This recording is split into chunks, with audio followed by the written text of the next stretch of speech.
шеке. Достар, тағы да баршаларыңызға қайырлы кеш. Бізде тікелей эфирде қонағымыз келіп жайғасты. Жігер Аупбаев.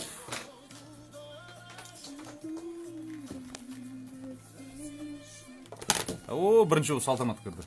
Бағанан бері сұрап жатыр Салтанат. Сразу Салтанат немен танымайды. Кім? Салтанат деген қазір. Пока не нужно. Сразу сұрайық, бірдене.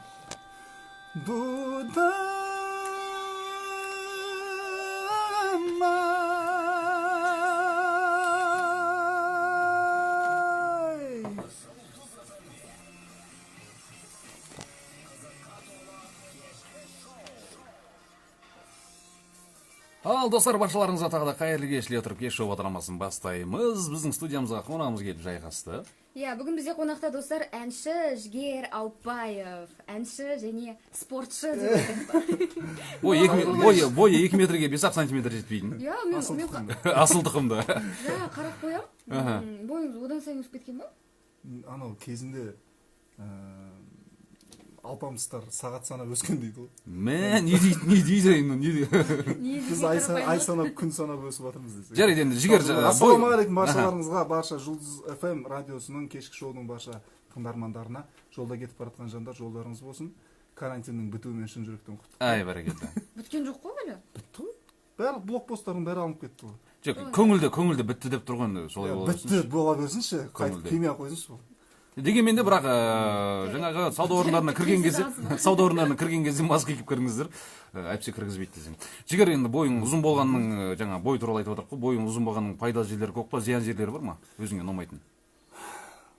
Кейде кішкентай машиналардың ішіне отырып қалған кезде сыймай қаласың. Аяқтарың, тізелерің ауырып, буындарың. Ал былай көбіне жаңағы пайдасын көп көріп жатам.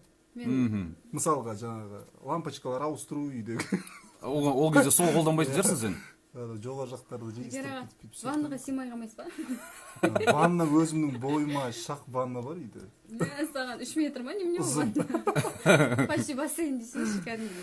Ал енді Жігер, карантинде немен айналыстың? Біздің қонақтарға келген кезде алғашқы сұрақтарымыздың бірі осы. Карантинде немен айналыстың? Шығармашылығыңа пайдасы тиді ма жалпы карантинде үйде болғанның? Карантин жалпы тек бізге ғана емес, бүкіл халыққа пайдасы тиген сияқты. Неге десеңіздер, мынау жалпы заман әр жыл сайын уақыт санап дамып жатыр ғой. Но телефон шыққалы біраз адам негізі адамдық бойындағы біраз құндылықтарын жоғалтып алған сияқты көрінеді. Себебі неге? Жаңағы дастархан басында отырса да, одан кейін мейлі көлікте отырсын, қайда мейлі көшеде кетіп бара жатсын, телефоннан бас алмай, одан кейін жаңағы туыстық, бауырмашылдық қарым-қатынас, достық қарым-қатынас деген сол ара алшақтап бара жатқан мен сезетім, өзім достарымның арасынан болсын. Ал мына карантин келді, бүкіл жұмыстың барлығы тоқтады, ешқайда шығуға жаңағы шектеу қойылды, жан-жаққа шығуға. Осының барлығы келіп жан-жақтағы туған туысқандарыңды, достарыңды, сыныптастарыңды іздеуге итермеледі. Менің өз басым. Сондықтан карантинге бір жағынан алғысымды айтам. Неге десеңіздер, бойымыздағы біраз жоғалтып алған құндылықтарды бойымызға қайтадан жинап жатырмыз. Сөйтіп жүрдік та ораза айына кіріп кеттік. Ол да бір жақсы бір себепкер болды. Білмеймін, маған өзіме. Енді мемлекет қандай шешім шығарса да, ол мемлекеттің егер де біз халыққа пайдалы дүние болатын болса, оның барлығына біз қолдаймыз ғой. Сондықтан да әрине творчестволық, шығармашылық жағынан да сәл дамулар болды, жаңа тың идеялар келді, мүлдем басқа форматқа қарай көшуге деген сияқты бір жоспарлар келді деген сияқты. Бейнебаянға да жақсы бір идеялар келіп, енді бұйырса бір жақсы дүниелерді қазір дайындап пісіріп жатырмын. Алла қаласа жақын араларда соның бір куәсі боласыздар. Бәрекелді. Бізде Жұлдыз.FM Инстаграм парақшасында тікелей эфирде екенімізді тағы да бір радио тыңдармандарға құлақ қағысып айтып өтейік. Жігер, қош келдің деп аман саулық білісіп жатырмын да. Және де Инстаграмда тамашалап отырған көрермендерімізге жақсы қызықты сұрақтар жолдасаңыздар, біз міндетті түрде Жігерге сіздердің аттарыңыздан қоятын боламыз. Тағы да хаттар келген екен, мұнда мен қазір төмен қарай түсіріп, айтпақшы, Салтанат деген Жігердің тыңдарманы бар, біздің Жұлдыз FM радиосының тыңдарманы. Жігер қашан келеді деп күніге бізден сұрайды. Енді Салтанат Бүгін сіздің былайша айтқан кезде көптен күткен сіздің өміріңізде шығар енді көптен күткен бір жайт болып отыр. Біздің студиямызда танымал әнші Жігер Ауыпбай қонақта. Сұрақтарыңыз болса қоя беріңіздер, баста ақша сұрамаса болды деп айтты жаңа. Танисыз ба енді Салтанатты? Салтанатты танимын. Бір күні жаңағы бәріміз Нұрлан бар жанымда, Нұрлан деген бауырымыз отыр, тренер.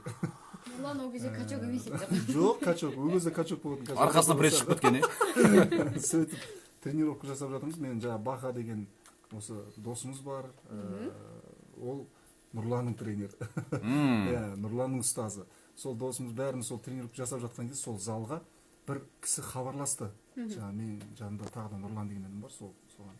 Осылай Салтанат деген қызым бар еді, сол көргісі келеді, және де сыйлық бергісі келеді деп айтқан екен. Одан кейін мен осы мінекей мына залға келсін дедім, жаңа тренажерный залға.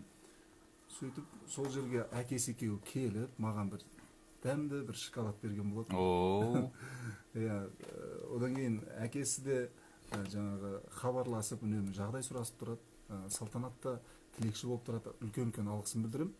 Осындай шынайы тыңдармандар бар кезде бір шабытыңды тасып одан арғай жаңа тың дүниелерді шығаруға үлкен септігін тигізеді ғой, сондықтан үлкен алғыс. Және де осы инста парақшада отырған барша жандарға үлкен рахмет.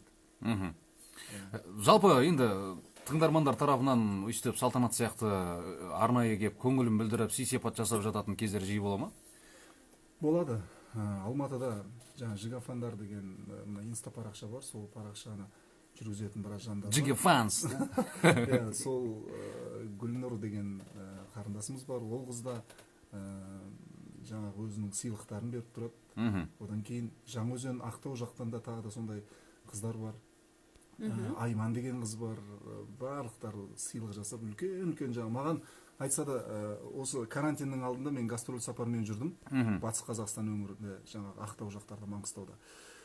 Жаңаөзенде концертте маған үлкен, өзім армандап жүрген менің бір Ямахам болатын, сөйтсем олар менен жаңағы сырттай сұрастырып, мен не жақсы көретін, не алғызым келіп жүргенін сұрағанда, сөйтіп сол Ямахан маған сахнада сыйлап тұр ғой. Керемет. Бағасы да енді оның бір анау айтады арзан емес, қымбат оның бағасы. Мен таң қалдым. Сондай тыңдармандар бар. Көңіліне дейсің ғой. Одан кейін Шымкентке гастроль сапармен барған кезде ол жақта да жаңағы Ләззат деген сондай әпкелеріміз бар. Ол кісілер де бізге сыйлықтарын жасап тұр. Былайынша айтқанда бәрімен тығыз байланыстамын. Керемет. Дәл қазір енді біз ән тыңдап алайық, достар. Әннен кейін студияға қайтадан ораламыз. Сіздермен бірге тікелей эфирде жүргізушілер Наргиз Ибрагим, Нұрбек Қасым және де қонағымыз Жігер Ауыпбаев. Сәлеметсіз бе Жігер аға, сіздің әндеріңізді сүйіп тыңдаймыз дейді. Зор денсаулық тілеймін, ұзақ өмір, отбасыңызға аманшылық тілеймін. Сәлемнен қарындасыңыз Салтанат деп. Жігер, Салтанат әдемі тілек білдірген екен. Рахмет жаным, көп рахмет. Алла разы болсын. Так, не деген киім үлгісі мынау дейді. Не деген кепка дейді. Жігер келді жадыратып көңілді. Көрмегелі көп болыпты, өзіңді карантиннен енді шығып оралап айтшы, қане жақсы тілек сөзіңді деп Шекержан өлеңдеткен екен. Сақал мұртты. Ау? Мен бір қабылда жүрші. Жібердің ба? Так, ойлу қақ еттім.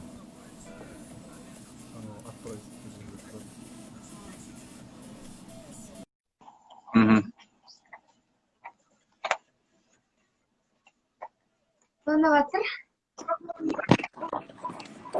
Ассалаумағалейкум баршаларыңызға. Жұлдыз FM радиосына қосылыңыздар. Жұлдыз FM радиосында біз қонақтамыз.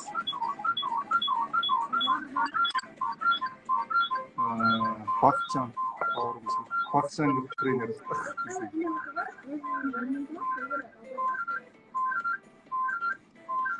Бірге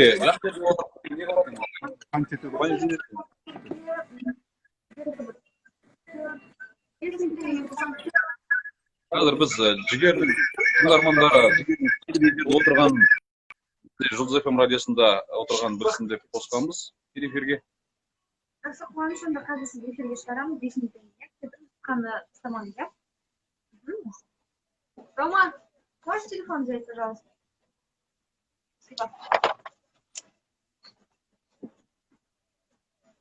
Olsun bir dedi. sene. Deydi. Bunu söyleyeyim. Керемет өлең өте әдемі аға сіздің өлеңдеріңіз. Ол енді ол ошо Жүрген жерде келдім, әңгімелесіп жүремін ғой. Наргиз Ибрагим. арнайы сыйлады. Kına деген ән сөйлейміз. Тоқтай дейді. Жақында шығады. Негізінде солай жүрегім сұрайды дейді. Бірақ тағы бір ән. В общем, екі ән ғой. Bir әндеріңіз екі ән ғой. Содан Жігер ағаны танисыз, ой, Нұрбек ағаны танисыз ба? А, иә. Бүйтеді ане күні. Қазір жазып тұр ғой, Нұрбек ағаны танисыз ба, Жігер аға дейді. Жазып жатыр мұнда. Танисың ба, танымайсың. Ане күннен бері сұрап жүрді, маған бүйтеді. Сіз Жігер Ауыпбаевты танисыз ба, ол сізді тани ма дейді. Мен танимын, ол да мені тану керек деп жатырмын да. Баяғыда бір жылдар оқығанбыз, курстас болғанбыз деген. Сөйтсек, Жігер айтты ғой, мен сізді танымайды деп айтты ғой. Кім айтады? Салтанат айтады. Салтош. Қашан?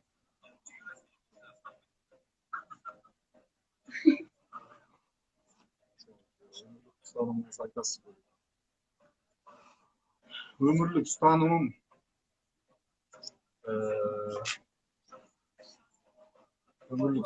өте көп. Тек бір ғана ұстаным емес. Тамшы тама берсе тасы жарады. Тамшы ауырлығымен емес, тұрақтылығымен тасы жарады деген. Арманыңа, не нәрсені жоспарлап соған қарай тұрақты болатын болсаң, міндетті түрде жетесің деген сөз. Орта жолдан қайтып кетті. Керемет.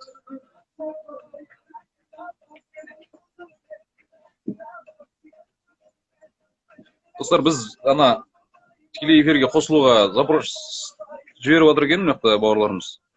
Бізде андай да тікелей эфирге бізде ертең мониторинг жасалады, сондықтан Не oldu? Құлай қал. келген ашылды я дейді. Құлақ қырдың. Бетін бәрі жара. Қарап содан құлай Жігердің качок досы. Иә. Качок досы.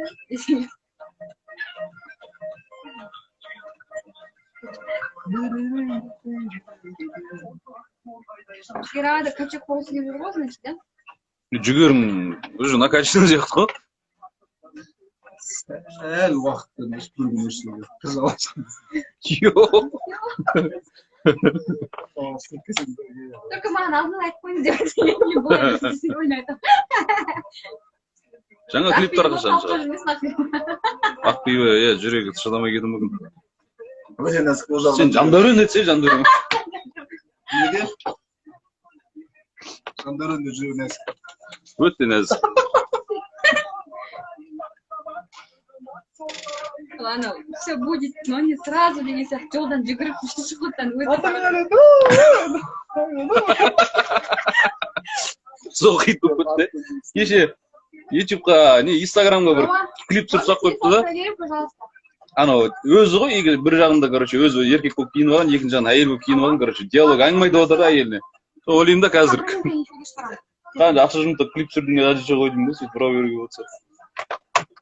Бізге Қуаныш деген жігіт хабарласты.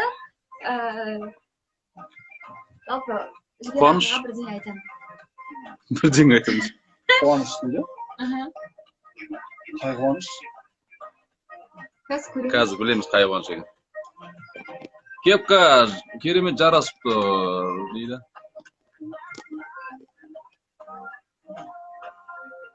Жігер аға, инстаграмда оқисыз ба? Жігер, сен өзің прямой дедісің ғой? Көріп отырсың ғой? Шығып кеттің ба? Қазір.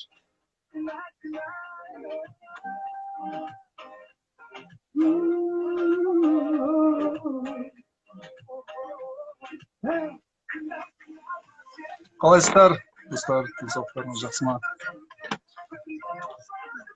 Карантин қалай болды? Карантинді қалай қарсы алдыңыздар? Карантинді қалай қарсы алдың? Сосын карантинге дейін, карантиннен кейін деп кәдімгі өмір бөлініп жатқан сияқты. Бөлініп ал, кәдімгі бөлініп ал.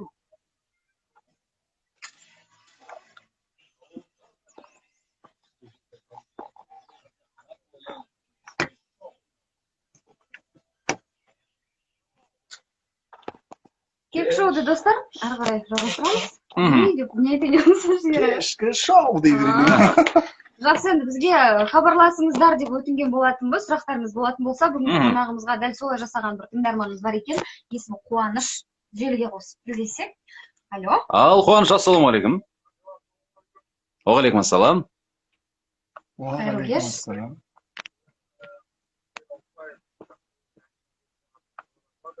Бәрекелді.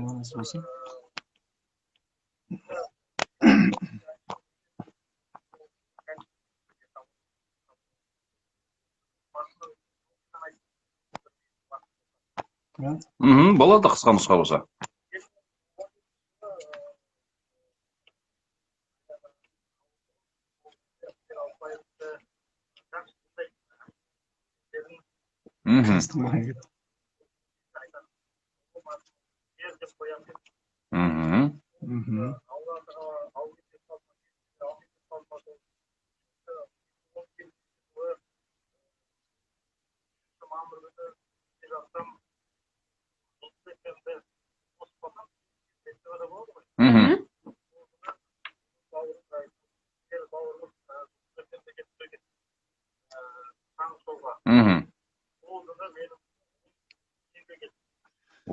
Тура мен туылған күні ма сонда?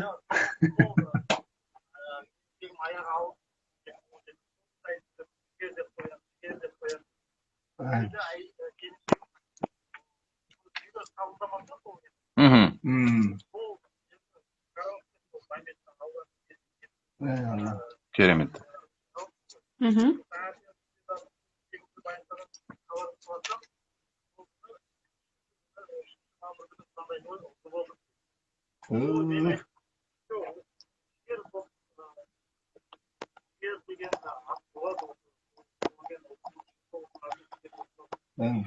Айналайын. Қанша жаста? Жігер, үлкен азамат болсын. Ғұмыр жасы ұзақ болсын. Енді Керемет, керемет. біз түсініп тұрмыз. Мен түсініп тұрмын енді.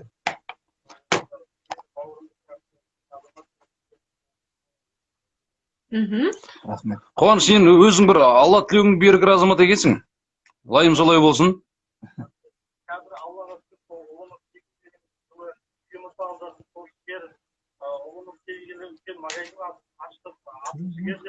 Бәрін осыны айтамын ше, жігер деп қойыңдар. Тұрмыстарың түзеліп кетеді.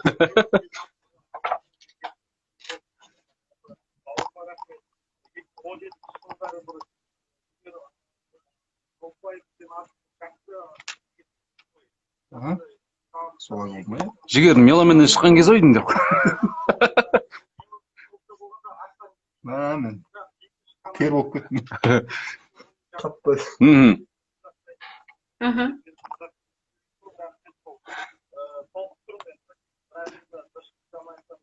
Бәрі дұрыс, Қуаныш. Көп рахмет, Қуаныш сізге. Балапандарың көп болсын, көбейе беріңіздер. Жақсы, хабарласып тұрмыз. Сау болыңыз.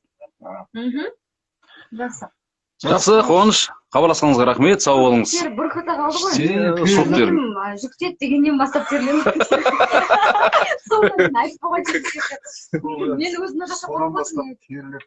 Үшінші май күні деген кезде. Не болып кетті мынау, не болып кетті деп. 2 жаста бойы ұзын дейсің ғой. Шекержан мынадай керемет бір өлең жазып жіберген екен, 2 жаста.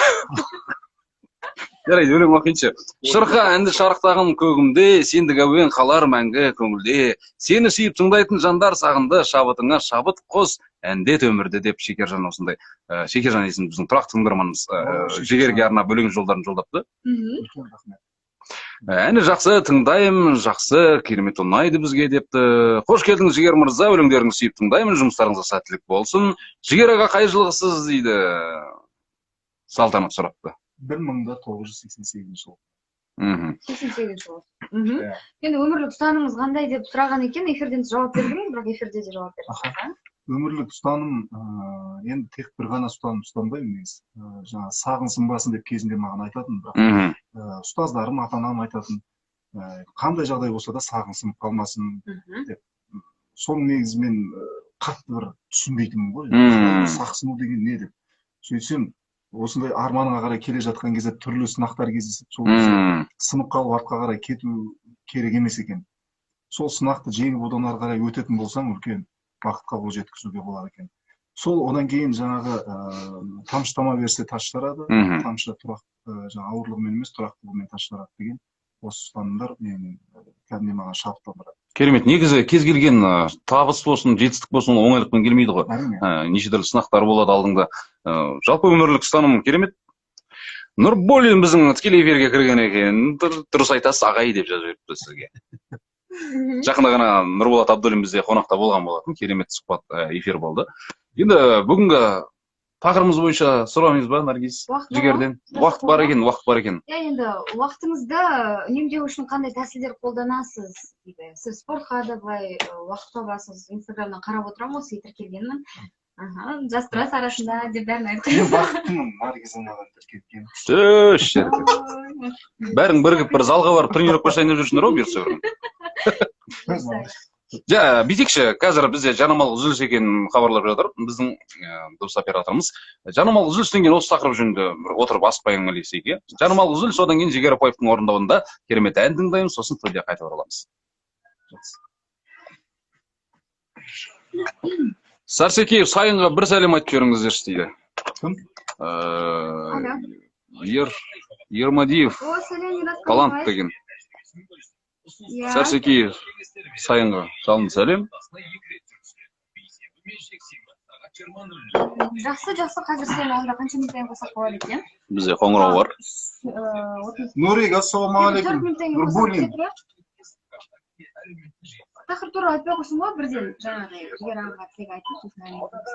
Наргизге айтайыншы, мен парақшамда өнеріңе дымда қатысы жоқ, ата-анам қойған есім Жұлдыз ФМ-нің тұрақты тыңдарманы. Жұлдыз қалжың ғой, зілдесіп айтып отқан ғой. Достар, менің 80% әңгімем әзіл. Иә. 20% ойланбай айтқам. Сонымен 100% болды бізде. Иә. Так что, қатты көңілге қабылдамай. Мен серьезно әңгімені обычно жұмыста айтпаймын. Вот серьезно әңгімені кабинетте айтамыз. Жұмыстан тыс айтамын. Люди, солай. Запомните одно. Все будет, но не сразу. Одну фразу. Фразу деген. Соны жаттай алмайсың ғой. Фразу мен сразу деген екеуі ұйқас екен ғой. Мәй, соны біліп отырған жаным. Аяғынан біліп қалдым да. Сәл кепкам кесіп кеш сол кезде вообще күші. Артқарат кесемші? Былай. Босын ол кетпеймін бүгін сәлем. Әлең несіп киіп алып тақия киіп отыр да ойлап қалдың ғой, тақия киіп отыр деп жерде. Ақи деп қалдың сен. Иә. Сақал мұрт өсіп кеткен. Мадина Досымова жаңа бір өтініш жасаған еді. Басқа не жаңалық? Ой, жаңалық көп. Қашан үйленесіз? Келесің ба? Жігер, сен үйленбедің бе әлі? Үйленген жоқ қой? Серьезно? Андай емес па десең? Жоқ, андай емес па дегенде сен дұрыс түсінбей қалдың ғой. Үйленім жасырып жүретіндер бар ғой, соны айтып отырмын. Андай емес па? Жоқ. Ондай оймен айтқан жоқ. Прямой эфир сақталады? Бұл тікелей эфир. Бізде қалай бар, солай сондықтан да. Менің королевамсың, сенің королің боламын. Далаға даусың дейді. Кімше? Жасикше? Жібере беріп шеді ғой. Ол жасқа жіберетін, иә. Эфирде кетіп қалатын ол керек. Қандай подтекстен жаман кететін ғой. Подтекстпен әдеміліп жіберу. Мадина, ұмытпаймын. Есте. Нұрия, ұмытпашы дейді. Нұрия болдық болса мен енді. Кеше неге бардық Көлсайға. Көлсай, кеше жүретін инстаграмнан көрдім айтпашы. Көлсайға, одан бар, каньонға бар. Мә деп жүрсін, табиғатына қарап. Адам көп шығар, е? Жоқ, адам аз ба? Біз 4-5 машина болдық, достар. Шарнский каньонның суына түстік. Сен бұрын неде жасадың, е? Миллениум. Қабақта ма? Осының алдында, мен осының алдында телевидениеда істедім, Қазақстан. Таразда. Радио неде болған жоқсың ба, не? Қайсыседің? Айдын Жасыбаев ұқсай ма дауысы? Европа плюс там? Европа плюс. Жоқ, со, Айдын Жасыбаев. Жоқ, Европа плюс емес, мына Хит ТВ-дің несінде. ешқашан ба Нұрсұлтан? жоқ, хит-твидің ішінде соның ішінде бір радио болды. Қандай, білмеймін. Мен Алматыда радиода істеген жоқпын. Радио емес па, иә? НС емес. Хит-твида НС қой вроде. Хит-твида Алматыға көшер кезде 2014 жылдары жұмыс істедім. Ұзақ бір-екі ай ма? Одан кейін өзі хит-твидің жоқ. Біз неде кім менің сокурсигім ғой, Ғабит академияда. Жанды дос ән болса деп жатыр қазір. Иә, қонақкәде сұрайық. Мирас бізге звондады. Гитара бір нәрсе болмас па? Гитара, домбыра. Барды, домбыра бар? Мен ақ гитара бұл жерде өте отыр. Міне гитара. Толық гитара ма? Нормальный гитарасын. Жүрегім сұрайды жан дауыста дейді. Йо, жан.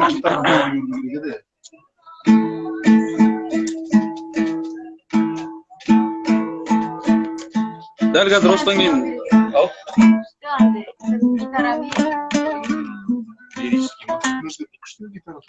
бар гитара. Жандәурен сұранысын сұрамын.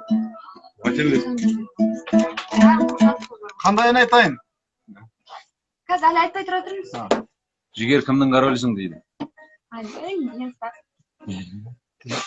Қазір жаңа түсінемін ма? Уақыт жайлы ма? Мирас звондап жатыр. Аха. Бірінші қоңырау шал.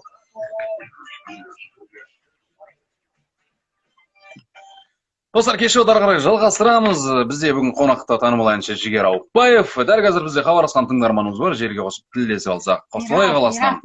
Алло. Уағалейкумассалам. Мирас, қалайсың?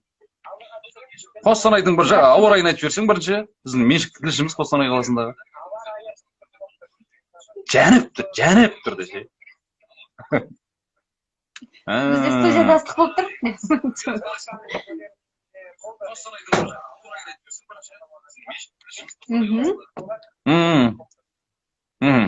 Түсінікті.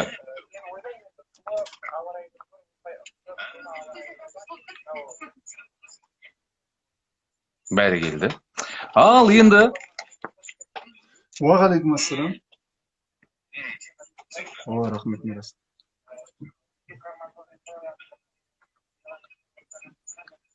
Алла разы болсын.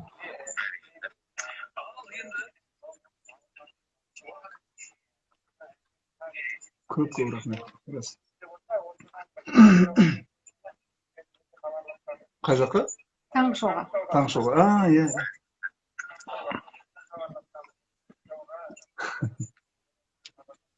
Рахмет. Амин. Әй, бірі келді. Мә саған. Ал, кеттік ал. Рома, ән айтамыз.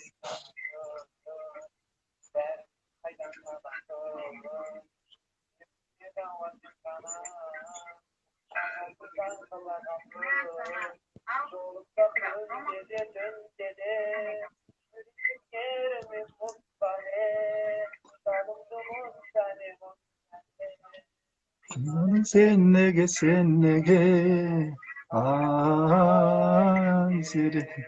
ay zere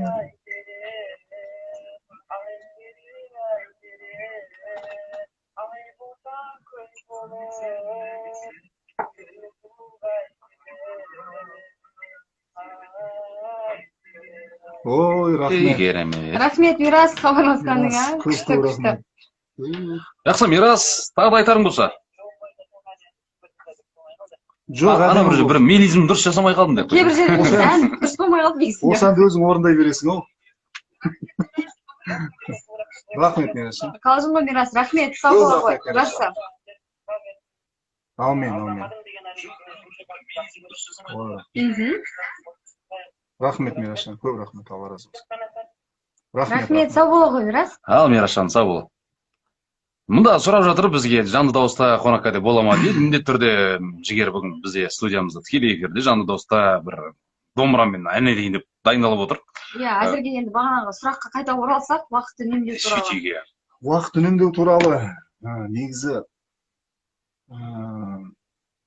жалпы бақыттың кілті, берекенің кілті ол таң атпай тұрып еңбек еткенде ғой негізі. Карантин бойы кітап оқыған сияқты сосын жатып алып жіберіп алса әңгімеден. Жоқ, Енді ол Бұрыннан сондаймын. бұрыннан сондай ақылдымын деп ше. Қашып кетіп судан шығып кетсең неға? Ал өзім жатқан. Менде де бар. Негізі Сонымен? уақыт үнемдеу үшін әрине ол ерте тұру керек, ерте тұрып сол таңмен бірге таласып еңбек етіп бастайтын болса әрине уақыт деген жеткілікті. Негізі уақыт жетеді, бірақ жетпей қалатын бір нәрсе бар, ол энергия. Уақыт барлық жағына жетеді негізі, бірақ сол энергия ғана жетпей қалады да бізде көбіне сол шаршап шалдығып сөйтіп көп жұмысты кейінге қалдырып жатырмыз. Мен өзім көзім жеткені. Уақыт жетпей жатыр деп айтатын жалпы өзің уақыт дұрыс пайдаланбайтын адамдардың айтатын сөзі сияқты менің ойымша. Ол да мүмкін, бірақ енді жаңағыдай қыруар бір басына бәленбай жұмысты алып алып жұмыс жасап жүргенде мықты батыр осы заманда қазір жұмыс жасап жүрген жандар бар ғой. Оларды әйтеуір әр нәрсенің бір басын жаңағы бір-біріне уақыттың барлығын әйтеуір үнемдеп жатып, бірақ соған үлгеріп жатады. Ол енді кілтін тауып алған. Сондықтан да қандай да бір жұмысты істеу үшін және де бір жоспарлар құрып, сол бақытқа жету үшін әрине уақыт үнемдеп, оны бір орнымен және өзіңе өзің адал, өз-өзіңе адал және де сол тұрақты болсаң, міндетті түрде ол жетесің деп ойлаймын мен. Түсінікті. Жігер, енді жасың мыңға келіп қалды, мыңға деп қой, біраз келіп қалды. Қашан үйленесің деп сұрап жатыр. Қашан королеваңды табасың? Тойға қашан барамыз деген сияқты. О, кәдімгі той жасайтын кезде кәдімгі прямой эфирде енді карантин болып қалмаса, прямой эфирде де былай да беташар жасаймыз.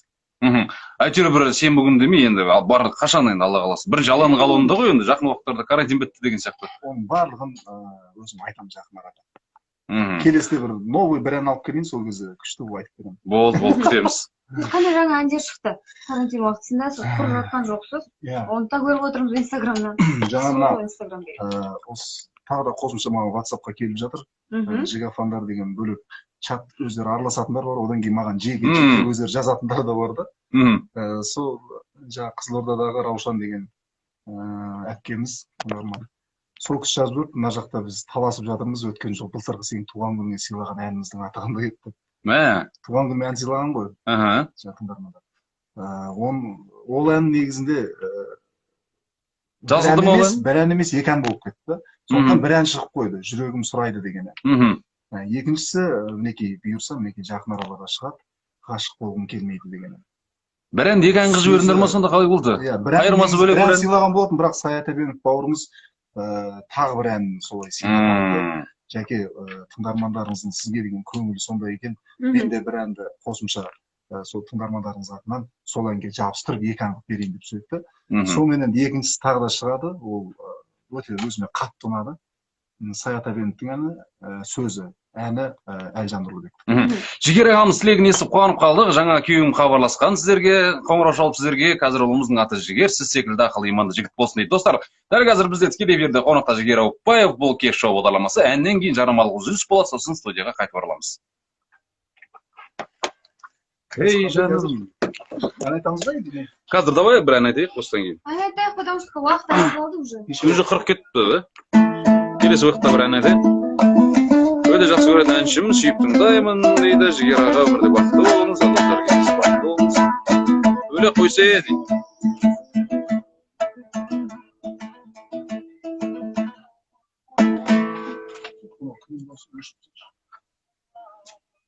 Өшірсем бұл жан жақта шыға береді. Сән жақсы көресің бе? Қазір жақсы көрмей қалдың ба? Басқа стилде шығару.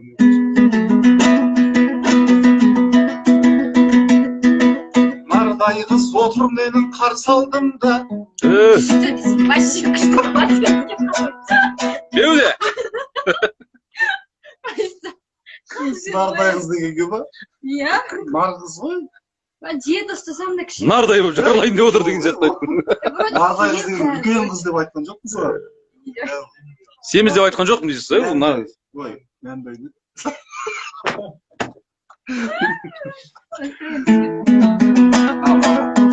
Так, срочно настроение көтерейік онда. Нәзік, наргиз. О, міне. Бұл да болмай ма? Жаника керек. Хомардай наргиз. Просто Наргиз дей салыңыз, пожалуйста. Сұп-сұлу Наргиз отыр қарсы алдымда. Бола ма? Командтың күшті. Жұлдыз FM-ге келем деп келеді, жігер келеді деп жар салдың ба? Беуде. Жар салғамыз. Жарты сағат бұрын біз келіп едік. 45 минуттан кейін Наргизжан қарсы алдың ба? Есікте отыр екен орыс апам. Кіріп едік қорс деп қорс. Кестіремай қысылды.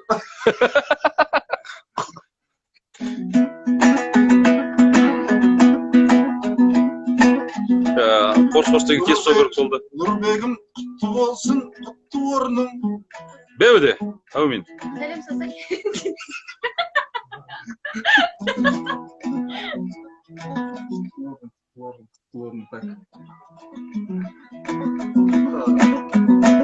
Көштердің Берекелі бола берсін сүтті орын деген жараса ма? сүтті деген. Сүтті деген. Қалай болады екен? Майлы орын деген. Майлы орын деген сияқты сүтті. Сүт май болады дейсің. Сүтті егер де сен жаңағы біраз ұстап аштатын болсаң, одан айран алуға болады, құрт алуға болады, майлы береке болу үшін. Болды. Ары қарай. Арида.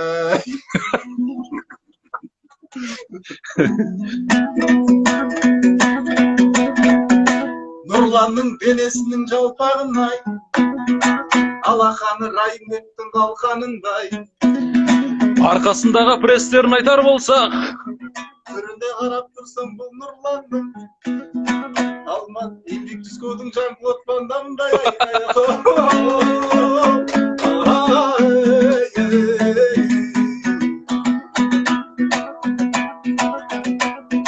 Жүрегін іздегендей төлегенім.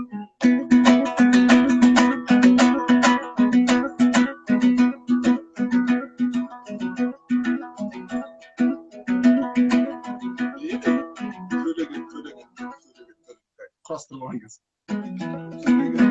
ғашығын табу үшін келген елің. Десем бола ма бұл? Жібегін іздегендей іздеп жүр ғой төлегенім.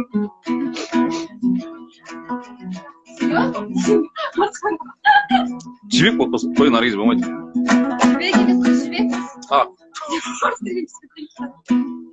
Саған... Ой, вообще уж... Болып табылмайтын болмайды.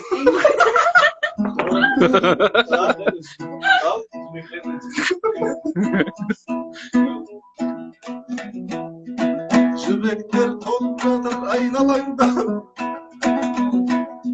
Қыз жібек отырау осы жерде. Еще не точно десем. Прикол ғой просто. О, конечно, шын емес ол. Бақытжан тренер деген парақшадан бүгін үлкен тренерлер кіріп отыр мына жақта көбінесе. О, Баха! Баха мен бауырым. Айналам бәрі тренерлер деші. Бауырым Баха, Баха, Бахатайым, Бахара шырқа. Ол гитара еді, гитара шырқа еді. Жақсы ән айттық, дұрыс. Достар, бұл не ғой жаңа? Разогрев деген сияқты. Қазір эфирде жігер жақсылап бір ән айтады. Рома, посмотри, пожалуйста. Радиода тікелей эфир басталған кезде. Осы жерде Романың басқасында қарайды ма? Рома қарамайды, өмір бар ғой. Рома, айтшы Ромаға қазір. Рома, сейчас следующее сколько времени?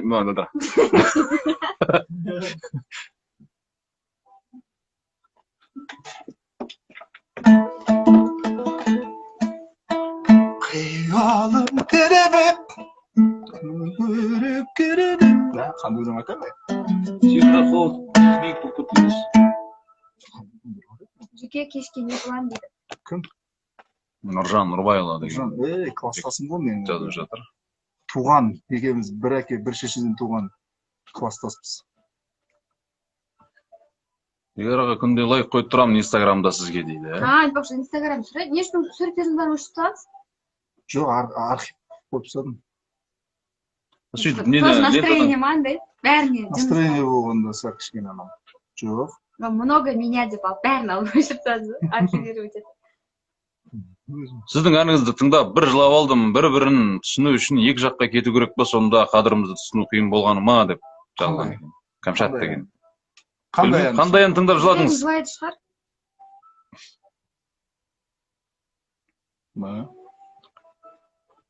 Шли сондай темаларға ән шығарып кеттіңіз ғой, не карантинде? Шли андай. Ғашық болғым келмейді, қорқынышты деп. Рома, покажешь хорошо сейчас? Қазір біз қоштасатын уақыт келіп, нақты отырайық. Айтпады я сөзді. Рома, это не последний выход же, да? Оно, біз вообще жеп салдым.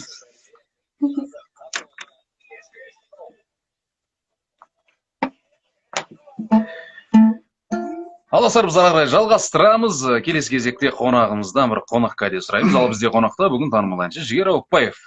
Жігер, қош келдік тағы да. Қандай ән айтамыз? Қош көрдік. Қандай ән тыңдаймыз? Қандай ән? Өзіміздің бір репертуарға бір шоу жасап көрейік. Жақсы. Бақытбек ханның сөзіне жазылған. Жігер Ауыпбаев деген біреу жазған екен ән. Мә, ондай қабілетіңіз бар. Жүрегімнің шақырылмаған қонағы деген ән. Айбай. Ай, менің жүрегімнің шақырылмаған қонағы, келтірлет құтты қонақ ұшақ күндік болады, көңілімді көркемде, көңілімді көркемде.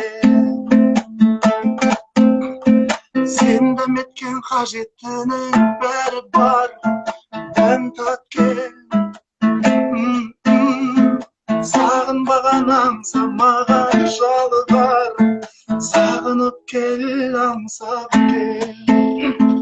Әй, менің жүрегімнің шақырылмаған қонағы, келгелет құтты қонақ ұшақ күндік болады, көңілімді көркемде, көңілімді көркемде. Әй, менің жүрегімнің шақырылмаған қонағы, келтірлет құтты қонақ ұшақ күндік болады, көңілімді көркемде, көңілімді көркемде.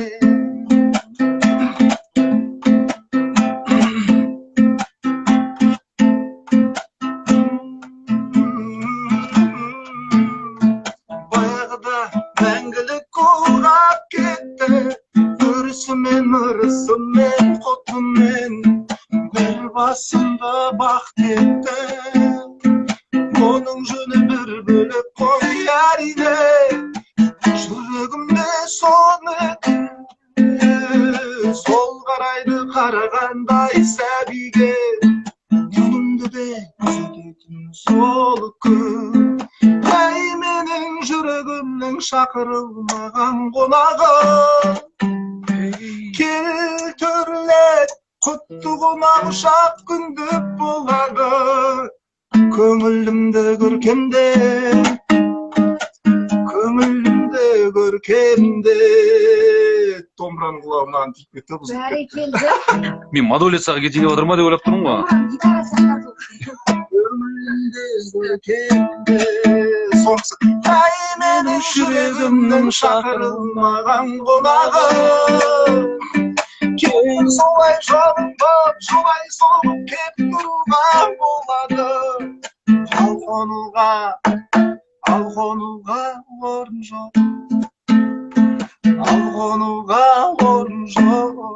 Үйге қайт дедің ғой жалпы, е? Неге орын жоқ? Қонуға орын жоқ деді. Намек қойып жүрсің ғой. Келдің ба, қайтты, болды деп. Сен неге қосылып отырсың? Кетіп тұрған адам кетіп қалып жатыр. Нұрбек, өзінен өзі. Расымен керемет, мына әнді өзің шығардың, е? Керемет. Әні, әні өзіңдікі. сөзді оқып отырып Бақыт ағамыздың жазған, сол кезде туған ән ғой. Халықтың көңілінен шыққан керемет әндердің бірі. Жетем саған деген ән шықты иә карантинде? Иә.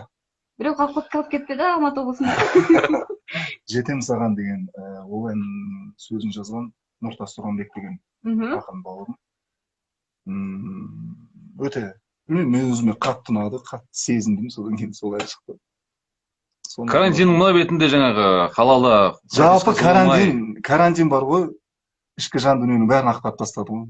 Жүректі тілгілеп, жүректің ішінде жатқан нәрсенің барлығын шығарып, в общем, сол шыққан дүниенің барлығын енді жай ұсынамын. Ассалаумағалейкум, қазақ елі, Жұлдыз FM радиосы ұжымы, қалайсыздар? Қайырлы кеш болсын. Жұмыстан кейінгі көңіл күй тамаша дейді. Ертеңгі күнге сәттілік.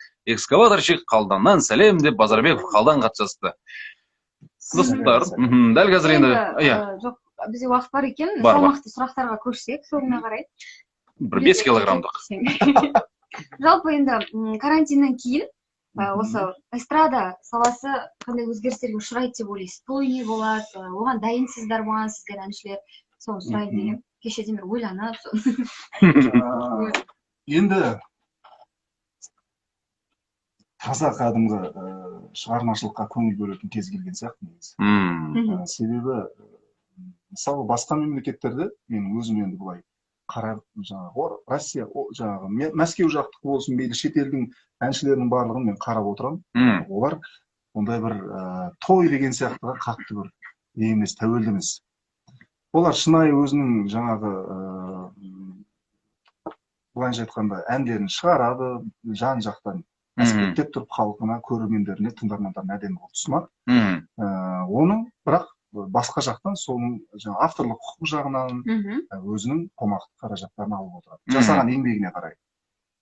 Енді бәрібір бізде енді қазақ тойшыл қауым ғой. Мысалы, карантин біте салып, қазір той енді барлық жақтарда басталып жатыр.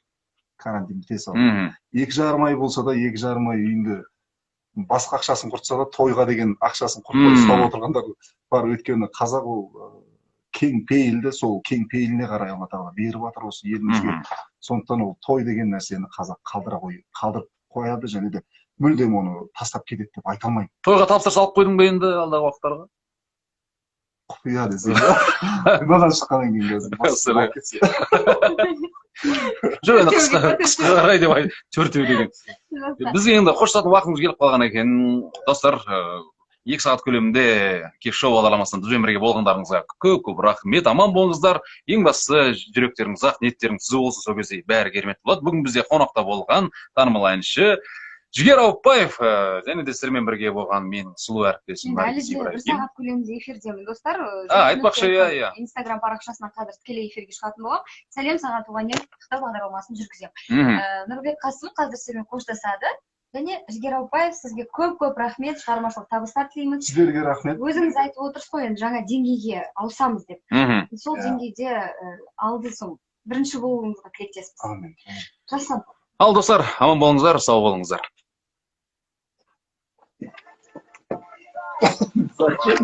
Үйде! Қойжай, айтып келем. Достар, осымен бітті. Вот и все. Жетем саған ғой. Рахмет баршаларыңызға, аман болыңыздар, сау болыңыздар. Жігерден бір баршаңызға. До свидания. Көп рахмет сіздерге, сау болыңыздар. Бұйырса, жақын арада тағы жолығамыз. Шақырса. Алла қаласа. Жақсы, достар, біз Наргиз, шығасың ба өзі? Иә, қазір эфирге шығамыз. Жақсы.